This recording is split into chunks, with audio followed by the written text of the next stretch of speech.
السلام علیکم میری پیارے ریڈرز، امید کرتی ہوں آپ سب خیریت سے ہوں گے۔ میں ہوں آپ کی رائٹر ہانہ خان۔ جو ریڈرز میرے چینل پہ نیو ہیں انہیں فکشنل ناولز بائی ہانہ خان کی جانب سے خوش آمدید۔ چینل کو سبسکرائب کر دیں، ایپیسوڈ کو لائک کر دیں اور کامنٹ باکس میں اپنی قیمتی رائے کا اظہار لازمی کریں۔ تو جی چلتے ہیں آج کے ایپیسوڈ کی جانب۔ طلسم محبت، از قلم ہانہ خان، قسط نمبر 18۔ اس ناول کے تمام جملہ حقوق اس ناول کی مصنفہ یعنی کہ ہانہ خان کے پاس محفوظ ہیں، لہٰذا اس ناول کو کسی بھی پلیٹ فارم پر پوسٹ یا اپلوڈ کرنے سے گریز کریں۔ حورین، پریحان اور عفاف لڑکیوں کے جھرمٹ میں تینوں دلہنوں کو لا کر ان کے مخصوص جھولوں پر بٹھا چکی تھی۔ عفاف کے چہرے کی مسکراہٹ ایسے تھی جیسے ابھی کچھ دیر پہلے کچھ ہوا ہی نہ ہو، جبکہ پریحان بھی خاموش نظروں سے عفاف کو دیکھتے مصنوعی سی مسکراہٹ سجائے بیٹھی تھی۔ جہاں وفا اور عنایا نے ایک جیسی میکسی پہنی تھی، بس رنگ کچھ مختلف تھا۔ عنایا کی میکسی کا رنگ جہاں نارنجی تھا، وہیں وفا کی میکسی کا رنگ مہندیہ سبز رنگ تھا، جبکہ دونوں نے ہی زیورات کے طور پر بھاری پھولوں کے زیور پہنے تھے، جبکہ دوپٹہ سلیقے سے سر پر سیٹ تھا۔ لائٹ سے میک اپ میں چہرے کی چمک اور گلابی لبوں پر پھیلی مسکراہٹ دیدنی تھی۔ ہر آنکھ جیسے دونوں کے ہی من موہنے حسن سے ہٹنے سے انکاری تھی۔ تو وہیں آئلین کا لباس ان دونوں سے ہی مختلف تھا۔ اس وقت وہ مسٹرڈ رنگ کے فل فلیئر گرارے اور شارٹ کرتی میں ملبوس تھی۔ لائٹ سے میک اپ نے جیسے اس کے مغرور نقوش کو مزید تراش دیا تھا۔ سرمئی آنکھیں کاجل سے لبریز دو دھاری تلوار کی مانند لگ رہی تھی، جو کسی کے دل کو بھی چیرنے کی صلاحیت رکھتی تھی۔ وہیں آئلین کے پاس ہی ہلکے گلابی رنگ کی فل فٹڈ گہرے گلے والی قمیض اور ٹخنوں سے اونچے پاجامے میں دوپٹے سے نادر وجود کے ساتھ سوہا بھی موجود تھی۔ میک اپ باقی سب کی نسبت کچھ تیکھا تھا، جبکہ بالوں کو جوڑے کی صورت کس کر باندھا گیا تھا، جو وہاں بیٹھی عورتوں کی نظروں میں ناگواری کا سبب بن رہا تھا۔ رسم کا آغاز نرگس اماں سے شروع ہوا تھا، جو وقت کے ساتھ مزید ضعیف ہو گئی تھیں۔ پھر زرمینہ بیگم اور دوسری بزرگ عورتوں کی باری آئی تھی، اور پھر آئلہ، پرویش، گل مہر، شانزے اور عبیرہ نے رسم کی تھی۔ جہاں وفا اور عنایا نے خوش اسلوبی سے وہاں آئی گاؤں کی عورتوں سے ڈھیروں محبت اور دعائیں بٹوریں۔ وہیں آئلین کے نقوش بگڑنے پر جو عورتیں اور لڑکیاں خوشی خوشی اپنی نئی سردارنی کو دعائیں دینے آئی تھیں، وہ خاموشی سے پیچھے ہٹ چکی تھیں، جس پر آئلہ نے معذرت خواہ انداز اپناتے ایک غصے بھری نظر آئلین پر ڈالی تھی، جسے اپنے ان تاثرات پر ذرا بھی شرمندگی نہیں تھی۔ عفاف اور پریحان نے خوشی خوشی عنایا اور وفا کو ڈھیروں اپٹن لگانے کے ساتھ ساتھ چھیڑ چھاڑ کرتے انہیں مزید سرخ کیا تھا، تو دوسری طرف عفاف آئلین کی رسم کے لیے خود آگے نہیں بڑھی تھی۔ وجہ آئلین کا رویہ تھا، اور عفاف نہیں چاہتی تھی کہ آج کے دن کوئی بدمزگی ہو، جبکہ پریحان نے بھی لیے دیے انداز میں آئلین کی رسم کی، جبکہ حورین اور سوہا نے کوئی کسر نہیں چھوڑی تھی، اور نتیجہ یہ نکلا کہ آئلین کا منہ بن چکا تھا کیونکہ اس کا ڈیزائنر ڈریس خراب ہو چکا تھا۔ دوسری طرف مردانے میں لڑکوں نے طوفان بدتمیزی برپا کر رکھا تھا۔ ایسا لگ رہا تھا جیسے اپٹن جنگ 2025 شروع ہو چکی ہو۔ جس میں سب سے آگے تھا دی گریٹ اذہان یزدان خانزادہ، جیسے اسے اپٹن لگانے کی کوئی سرکاری ڈیوٹی ملی ہو، جبکہ اس کے ساتھ قیان بھی پوری ایمانداری سے شریک جرم تھا۔ زریام کی رسم کے دوران دونوں نے ہی بڑے معصوم بن کر شرافت دکھائی تھی، لیکن جیسے ہی باری آئی زاویان کی، بس پھر دونوں نے مل کر اسے ایسے اپٹن میں ڈبویا جیسے چکن کو دہی میں میرینیٹ کرتے ہیں۔ اگر ابھی یہاں بڑے موجود نہیں ہوتے نا، میں تم دونوں کا ایسا حشر کرتا کہ تم لوگ اپنی شکلیں خود دیکھ کر ڈر جاتے۔ زاویان کی آخرکار بس ہوئی تھی، تبھی وہ دبا دبا سا گرایا تھا، لیکن اس کے چیخنے کی آواز سے بھی زیادہ اونچا کہکا شایان زیان خان زادہ کا تھا، جو کب سے خاموشی سے بیٹھا اس منظر کو انجوائے کر رہا تھا۔ دوسری طرف زاویان نے غصے سے بتیسی پھاڑ کر ہنستے اپنے اکلوتے سالے کو دیکھا تھا، جس کو سب سے زیادہ مزہ زاویان کو چڑھانے میں آتا تھا، اور مزے کی بات زاویان چڑھ بھی جاتا تھا۔ اس وقت زاویان اور قیان بھی زریام کی ہی طرح سفید کرتے شلوار میں شال کو کندھوں پر ڈالے ہوئے تھے۔ جہاں زریام کے کپڑے اب بھی ہر داغ سے پاک تھے، تو وہیں زاویان کا حال ایسا تھا جیسے ہلدی کے کھیت میں لوٹ لوٹ کر آیا ہو۔ زاویان کی رسم مائیوں کی رسم مکمل ہوتے ہی جیسے ہی قیان اس کی جگہ بیٹھا، اگلے ہی لمحے زاویان نے پورا اپٹن کا باؤل دہشت گردانہ انداز میں اس کے سر پہ الٹ دیا تھا۔ پورا مردانہ او کی آواز میں ڈوب گیا۔ قیان سمیت سب کی آنکھیں حیرت سے پھیل گئیں، جبکہ زاویان آرام سے اپنے اپٹن کے داغ لگی شال کو جھاڑتا فاتحانہ مسکراہٹ لبوں پر سجا کر تفکر سے بولا، کیسا لگا زاویان دائس خان زادہ کا بدلہ؟ اور دو اپنے بھائی کے بجائے 2 نمبر لوگوں کا ساتھ۔ زاویان کی آنکھیں گھما کر اترا کر بولنے پر مردان خانے میں سب کے جاندار کہکوں نے محفل کو مزید زعفران کیا تھا۔ قیان جو ہونکوں کی طرح منہ کھولے سامنے کھڑے اتراتے ہوئے زاویان کو دیکھ رہا تھا، اچانک سے اس کی سبز اور سرمئی امتزاج کی آنکھیں شرارت سے چمکیں، اور اس نے ترچھی نظروں سے اپنے بالوں سے ٹپکتے اپٹن کی جانب دیکھا، جو پورا ہی اس کے گلے میں اسٹائل سے پہنی شال اور کرتے کو گندا کر چکی تھی۔ پھر ایک نظر اس نے دوبارہ سامنے اپنا کالر کھڑا کرتے اتراتے ہوئے زاویان کی جانب دیکھا، جو یوں اترا رہا تھا جیسے جنگ فتح کر چکا ہو۔ پھر چہرے پر شرارتی سی مسکراہٹ سجاتے وہ اچانک سے اٹھتے تیزی سے پیچھے کی جانب قدم لیتے زاویان سے چپک چکا تھا۔ قیان! زاویان نے جھنجھلا کر چیختے ہوئے کہا۔ اس وقت قیان کی حالت زاویان سے بھی بدتر تھی، اپٹن بالوں سے گرتا عجیب ہی منظر بنا رہا تھا۔ کیا ہوا میرے پیارے لالا؟ میں تو محبت سے گلے لگا ہوں۔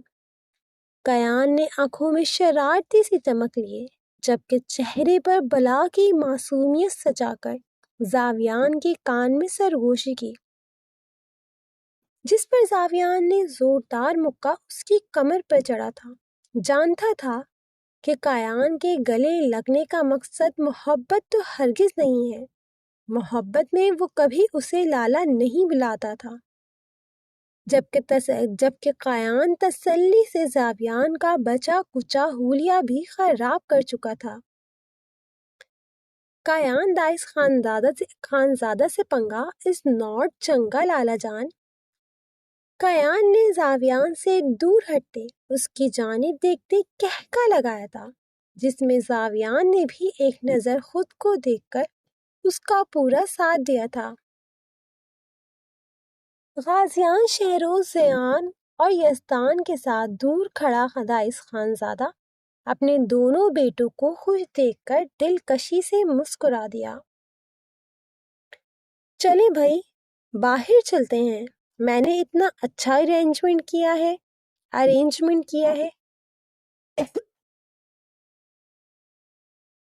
اذہان نے چہک کر زریام کو اپنے ساتھ کھینچا۔ کوئی نہیں کہہ سکتا تھا کہ یہ صبح والا اذہان ہی ہے جو غصے سے پاگل ہو رہا تھا۔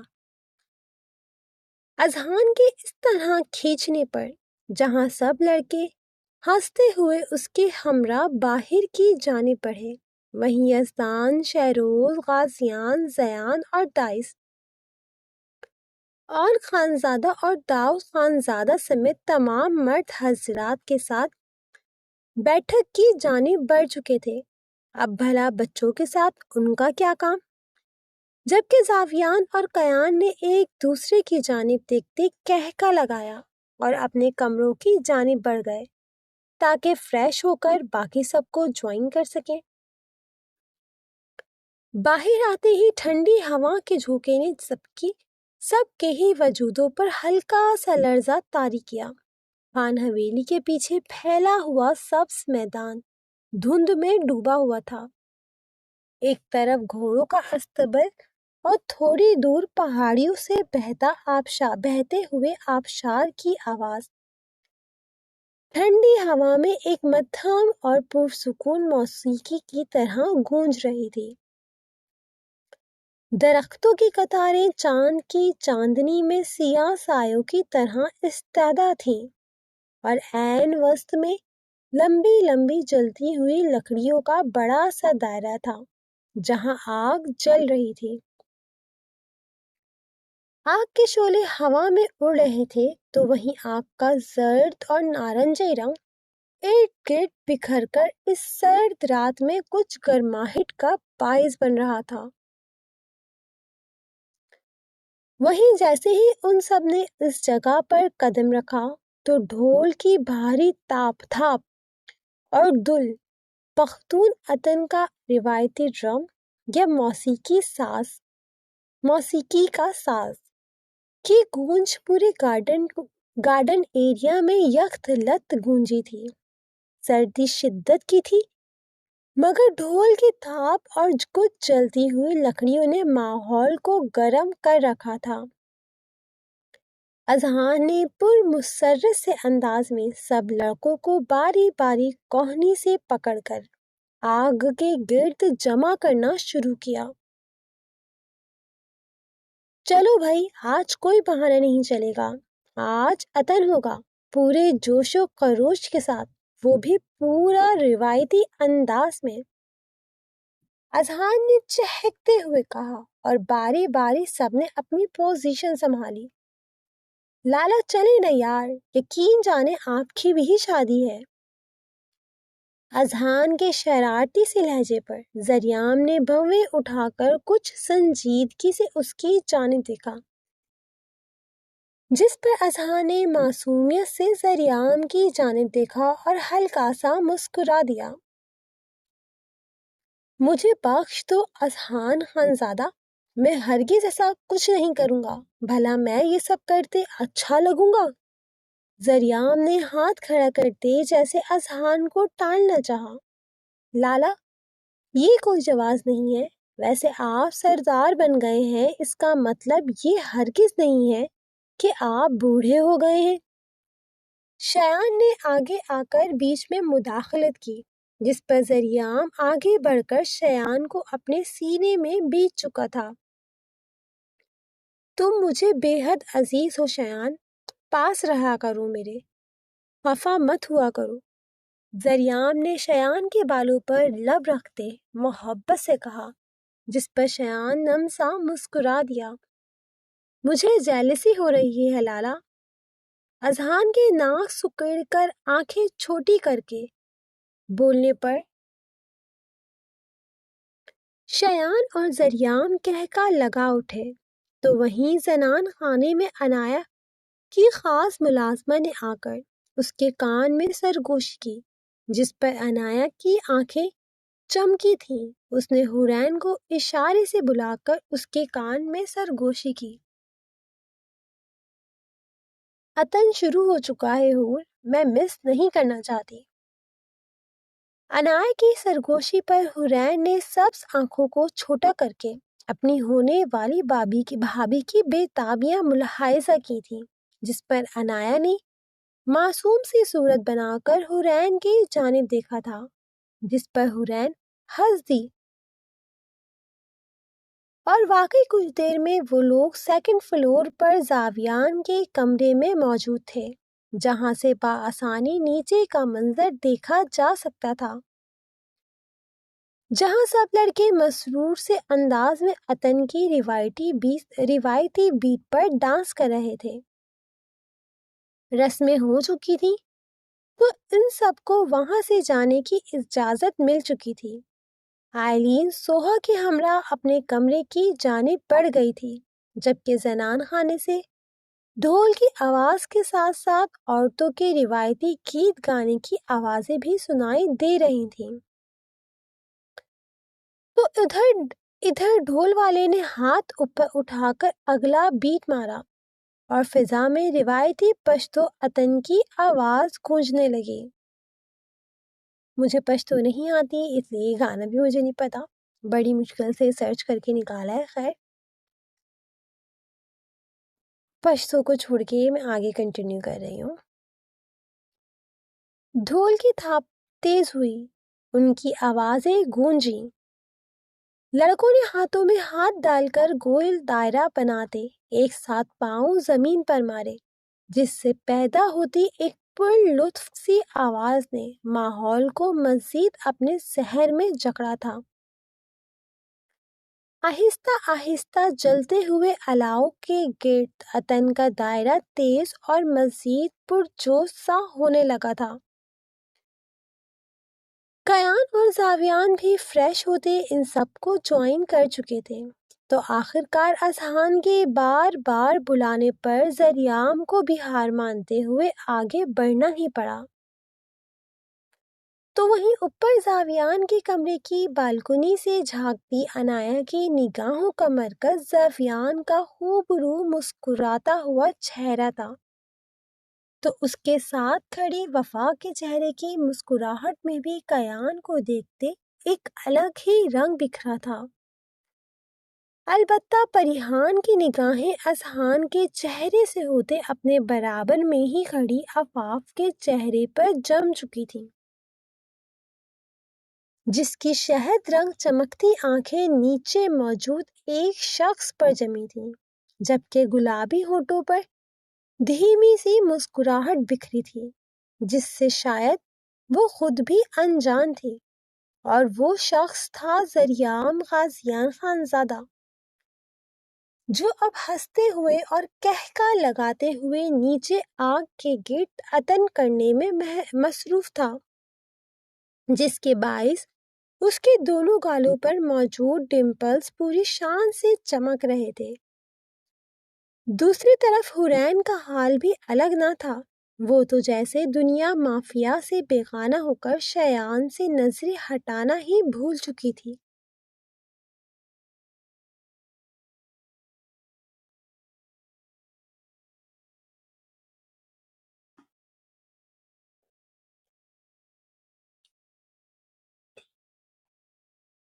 اگر نیچے کی جانب جایا جائے تو اب سب لڑکے ایک ساتھ پورے جوش سے گنگنا رہے تھے۔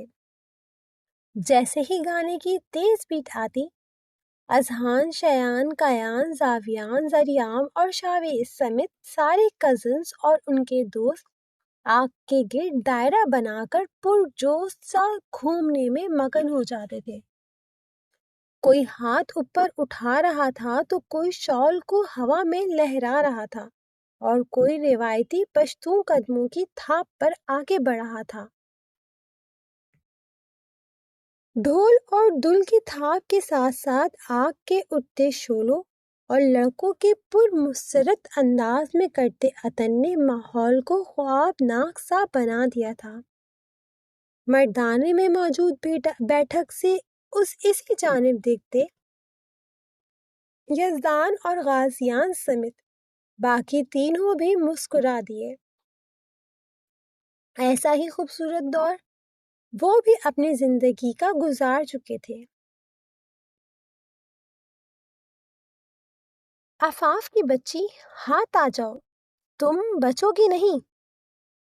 ساری مہمان خواتین تینوں دلہنوں کو ڈھیروں دعائیں دیتے خان حویلی سے جا چکی تھی اور لگ بھگ مرد حضرات بھی اپنے اپنے گھروں کو روانہ ہو چکے تھے۔ تو پھر کیا تھا؟ آفاف میڈم کو تو کرنی تھی شرارت، اور پھر اپٹن کا بال اٹھاتے وہ پریحان اور حورین کو اس میں نہلا چکی تھی، جبکہ وفا اور عنایا جھولے پر بے ترتیب سے بیٹھی ہنس ہنس کر لوٹ پوٹ ہو رہی تھی۔ دوسری طرف آئرین خانزادہ فرسٹ فلور پر کھڑی آنکھوں میں ناگوار تاثرات لیے یہ منظر دیکھ رہی تھی، جبکہ نیچے اب منظر کچھ یوں تھا کہ اپٹن بھرے ہاتھوں سے آفاف اپنی جان بچاتی آگے آگے تھی، جبکہ حورین اور پریحان انتقامی جذبوں کے ساتھ ہاتھوں میں ڈھیروں اپٹن بھرے اس کے پیچھے۔ بچاؤ موری آن دیدہ بابا جان، آفاف کی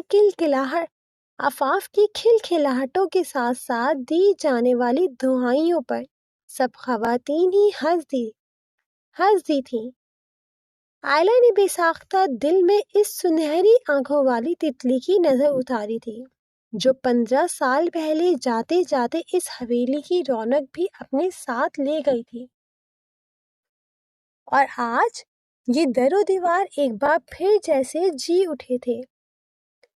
ابھی آفاف پیچھے دیکھتے ہوئے بھاگ ہی رہی تھی کہ سامنے سے آتے چٹانی وجود سے بری طرح ٹکراتے گرتے بچی تھی۔ جہاں پریحان اور حورین نے اپٹن بھرے ہاتھوں کو ڈر سے اچانک سے اپنے چہروں پر رکھا، وہیں عنایا اور وفا اتنی سیریس سچویشن میں بھی کھلکھلا کر ہنستی، اور یہی حال زاویان، کیان، شیان، اذہان اور شایان کا بھی تھا،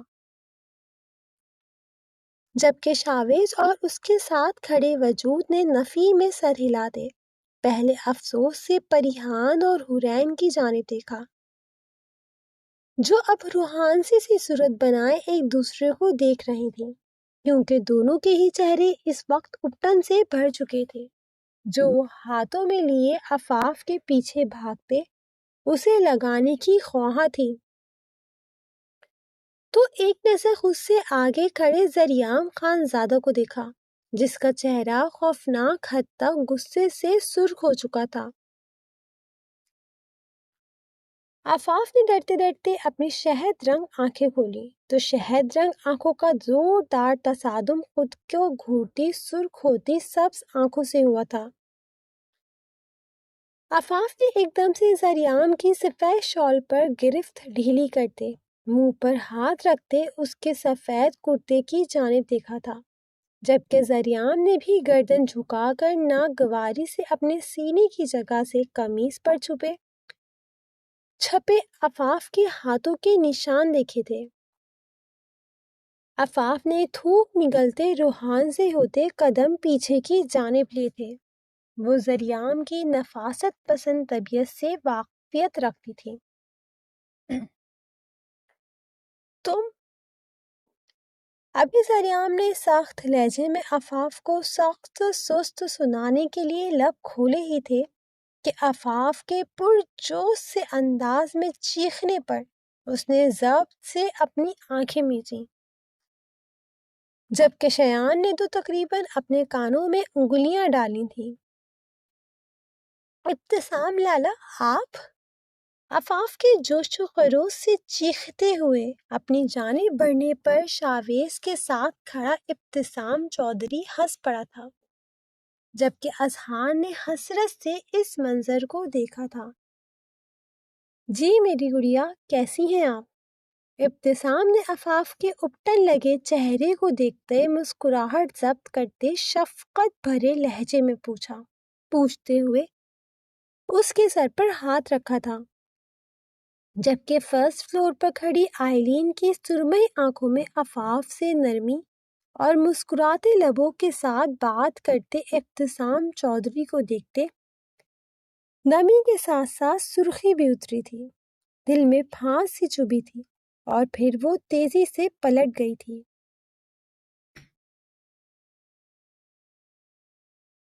تم کہاں جا رہی ہو سوہا؟ آئلین جو سرخ ہوتی سرمئی نم آنکھوں کے ساتھ اپنے کمرے میں داخل ہوئی تھی، سوہا کو بیگ تھامے کھڑے دیکھ کر پوچھے بنا نہ رہ سکی۔ آف کورس سویٹ ہارٹ، گھر بھائی کو بلایا ہے، وہ لینے آ رہے ہیں، سوہا نے کچھ سنجیدگی سے کہا۔ مگر تم نے تو کہا تھا تم میری شادی تک یہاں ہی رکو گی پھر؟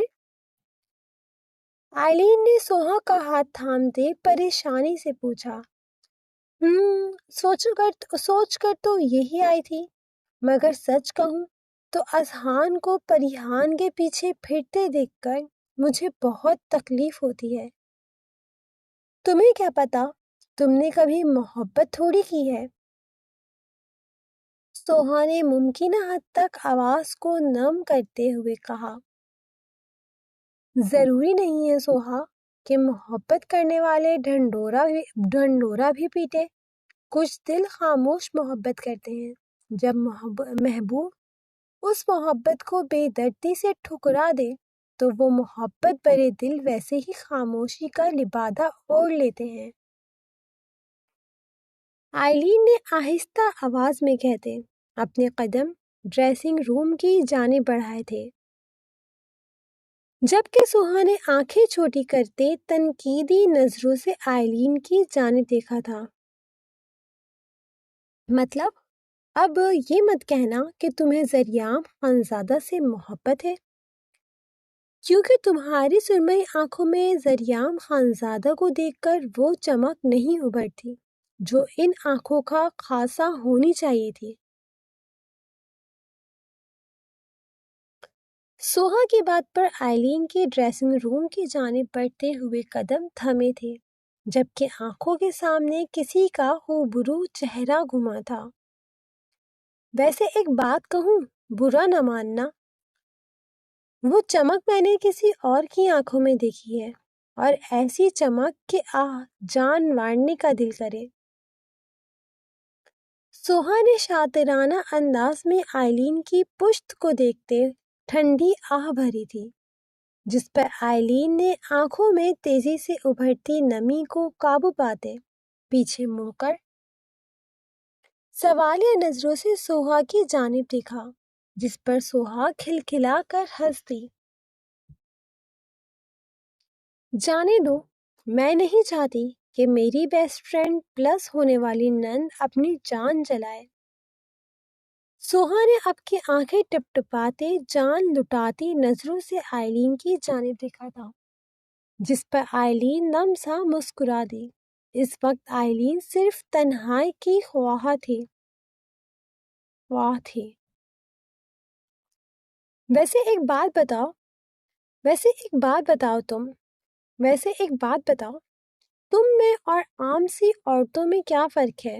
تم نے بھی کل کو بچے اور گھر سنبھالنا ہے۔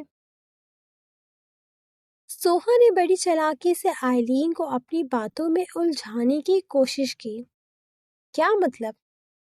فرق واضح ہے، میں آئلین خانزادہ ہوں، اپنی مرضی کی مالک۔ آئلین نے خود کو سامنے لگے بڑے سے آئینے میں دیکھ کر مغروریت سے کہا۔ ہاں، اور کچھ وقت بعد آئلین ذریعام خانزادہ، خان کی عورت، خان کی ملکیت ہوں۔ ہاں، پھر ان گاؤں کے لوگوں کے رونے سننا ویسے ہی جیسے آئلہ آنٹی سنتی ہیں، اور ذریعام خانزادہ کے بچے پالنا۔ سوہا کا لہجہ زہر آلود سا تھا، جس پر آئلین کا چہرہ بھی سرخ ہوا تھا۔ تم میں اور باقی سب میں کیا فرق ہے آئلین؟ تم کہاں ایک ٹاپ کی ماڈل بننا چاہتی تھی، اور اب صرف ذریعام خانزادہ کی بیوی کے نام سے جانی جاؤ گی۔ سننے میں آیا ہے وہ اپنی ملکیت میں آئی چیزوں کو لے کر جنون کی حد تک پاگل ہے، تمہیں 7 پردوں میں لپیٹ کر رکھے گا۔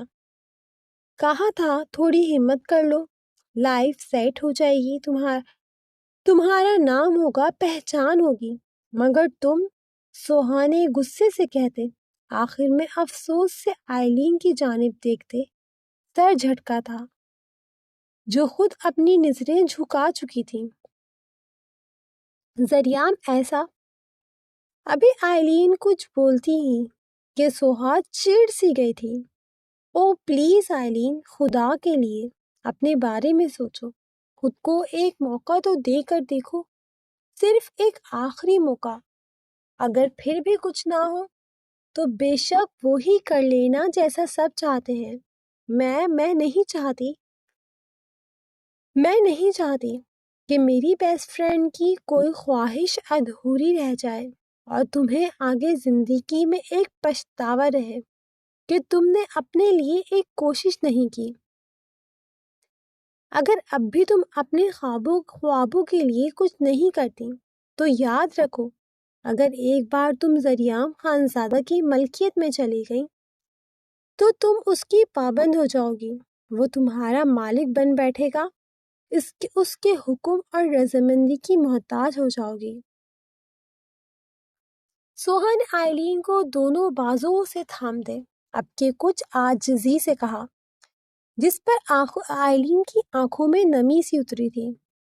دیکھو میری جان، ہر کوئی تمہارے بابا جیسا نہیں ہوتا۔ اگر تمہیں یہ لگ رہا ہے کہ زریام خانزادہ یزدان خانزادہ کا عکس ہے تو تم غلط ہو، وہ غازیان خانزادہ کا پرتو ہے۔ دیکھا نہیں ہے پریوش آنٹی کو، کیسے وہ غازیان خانزادہ کے حکم پر چلتی ہیں؟ مجال ہے جو ان کی خود کی کوئی زندگی ہو۔ چہرے پہ فکرمندانہ تاثرات سجاتے سوہا نے آئلین کو وہ پہلو دکھانے کی کوشش کی جو تھا ہی نہیں۔ ہر کپل کی خاصیت الگ ہوتی ہے، ضروری نہیں کہ سب ایک جیسے ہوں۔ جبکہ سوہا کی باتوں پر آئلین کے چہرے پر سوچوں کی لکیر واضح ہوئی، جس پر سوہا نے شاطرانہ نظروں سے اس کی جانب دیکھا۔ میں تمہیں ایک لنک اور ایک ای میل سینڈ کر رہی ہوں، وہاں پر پہلی اور آخری بار میرے کہنے پر اپلائی کر کے دیکھو۔ اگر رسپانس نہیں آیا تو میں تمہارے راستے میں نہیں آؤں گی، وعدہ۔ مگر ایک آخری بار کوشش کر لو، آڈیشن چل رہے ہیں، پلیز۔ سوہا نے تیزی سے آئلین کے نمبر پر ایک لنک سینڈ کرتی نم لہجے میں درخواست سی کی تھی، جس پر کچھ دیر سوچنے کے بعد آئلین سر ہلا گئی تھی۔ شکریہ میری جان، تم اپلائی کر دینا، کل دوبارہ آؤں گی، میرا بھائی آ گیا ہوگا، اپنا خیال رکھنا۔ سوہا پرجوش سے انداز میں آئلین کے گلے لگتے اس کے گال پہ بوسہ دیتے دروازے کی جانب پلٹ گئی تھی، جہاں آئلین کے نگاہوں کا مرکز موبائل کی اسکرین پر کھلا وہ لنک تھا، تو وہیں کمرے سے نکلتی سوہا کی آنکھوں میں مکروہ اور شیطانی سی چمک کا راز تھا۔ او سویٹ انوسینٹ بے وقوف خانی، تمہاری نظر میں تم چالاک ہو، مگر میری نظر میں تم بلا کی بے وقوف۔ تمہارے پیارے بابا جان کو تمہارے ہاتھوں ہی موت دوں گی۔ بہت شوق ہے نا اسے دوسروں کی زندگیوں کے فیصلے کرنے کا؟ دیکھنا وہاں لے جا کر ماروں گی کہ نہ یزدان خانزادہ زندوں میں رہے گا اور نہ ہی مردوں میں۔ سوہا نے پیچھے مڑ کر ایک آخری نگاہ موبائل کی اسکرین کو گھورتی آئلین یزدان خانزادہ پر ڈالی اور پھر زیر لب خود سے مخاطب ہوتے وہاں سے نکلتی چلی گئی تھی۔ امید کرتی ہوں ہر ایپیسوڈ کی طرح آپ کو یہ ایپیسوڈ بھی پسند آیا ہوگا۔ یہ جو عطن روایتی ڈانس ہوتا ہے پختونوں کا، تو میں نے بہت سرچ کر کے چیزیں نکالی ہیں۔ اگر کوئی بھول چک ہو گئی ہو کسی چیز کو، کسی لفظ کو لکھنے میں یا کسی چیز کی پروننسیشن میں، تو معذرت۔ جو ہے ابتسام چودھری کون ہے اور خان حویلی سے اس کا کیا تعلق ہے؟ گیس کریں۔ ایک مزے کی بات بتاؤں، یہ کردار بھی طلبگار عشق مطلب سیزن 1 کے ساتھ جڑا ہے۔ ان میں سے ہی جو ہے کرداروں میں سے کسی کردار کی اولاد ہے۔ اب دیکھتے ہیں کہ ہنٹ میں نے دی ہے تو آپ ہنٹ تک پہنچ پاتے ہیں کہ نہیں۔ اس کے علاوہ جو ہے ہاں، میں نے شروع سے کہا تھا کہ میں اپنے کرداروں کے ساتھ ناانصافی نہیں کرتی، سب کچھ سوچ سمجھ کر لکھ رہی ہوں۔ آئلین کا کردار ایک بہت جو ہے رولر کوسٹر کردار ہے، اور جو ہے اس کو کردار کے 2 پہلو ہیں۔ تو اب جو ہے میں آہستہ آہستہ اس کردار کی جو ہے پہلی بھی سلجھانا شروع کروں گی، تو آپ لوگ جڑے رہیں۔ اور دوسرا یہ کہ جو ہے ضروری نہیں ہوتا فرسٹ سیزن میں آپ نے جہاں پہ بچوں کی اینڈنگ کری ہے سیکنڈ سیزن میں وہاں سے اسٹارٹ ہونا۔ تو بس کوآپریٹ کرتے رہیں اور جو ہے اپنے رائٹر کو موٹیویٹ کرتے رہیں اپنے لائکس اور کمنٹ سے۔ کمنٹ میں لازم بتایا کریں کہ آپ کو کون سا پیراگراف، سین یا کریکٹر پسند آیا ہے، تو ڈائلاگ لکھتے وقت اور مزہ آتا ہے۔ خیر، اب آپ سے ملاقات ہوگی اگلے ایپیسوڈ کے ساتھ، تب تک کے لیے خوش رہیں، آباد رہیں، ہنستے مسکراتے رہیں۔ چینل کو سبسکرائب کر دیں اور اپنی رائٹر کو دعاؤں میں یاد رکھیں۔ اللہ حافظ۔